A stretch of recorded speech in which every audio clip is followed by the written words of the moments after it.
What did I say in the hiring book that you liked about the why should I not hire them? Remember in the hiring book? Yeah. You can look at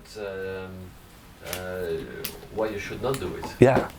So the typical business owner, the typical person on the street, it's not just about business. It's how we make decisions in life is how you'd ultimately make one as a business owner. Really, the best business owners are the ones that can formulate an opinion for something and against it, and then based upon both of those sides, come to a conclusion.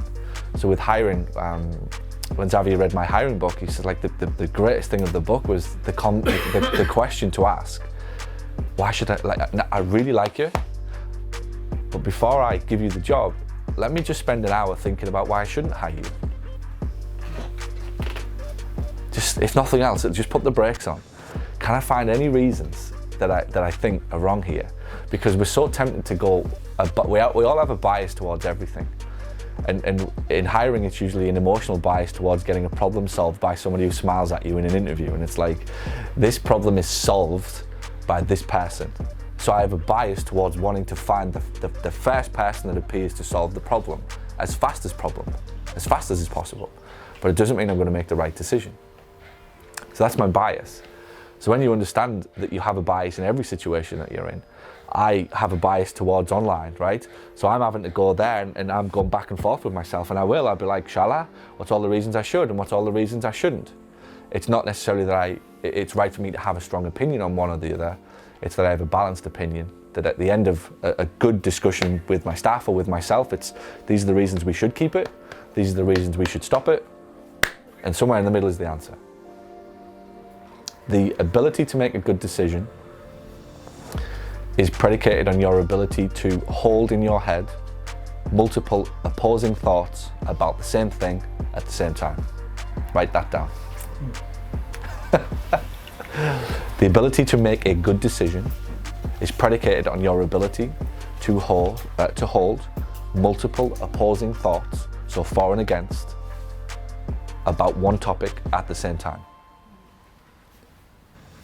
Let's have a debate. I was at a conference a few weeks back in Austin, and it was on this type of thinking that from a high level, running a business, strategic, investing in businesses, and all this type of thing. And they were pretty much teaching us how to look at a business and then think, right, well, how would you buy it, or would you buy it?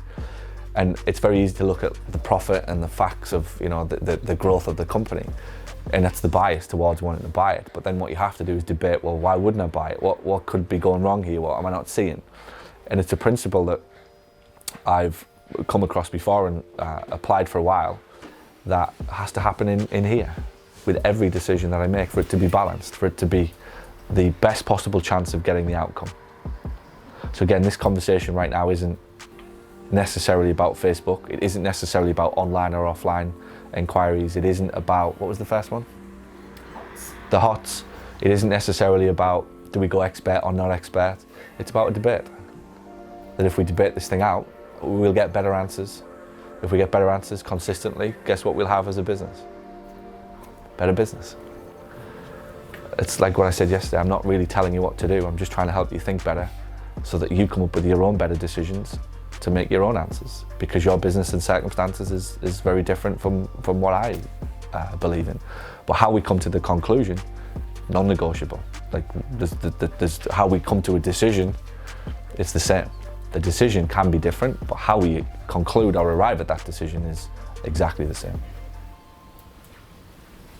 What else? Thanks for watching this video, and if you found it helpful, and if you now find yourself thinking, I wonder what else this person can help me with, head over to paulgough.com/books, where you can find my best-selling books, which will show you how to add more profit to your practice. Or send an email to paul@paulgough.com to ask about how we can help you accelerate the growth and profitability of your clinic.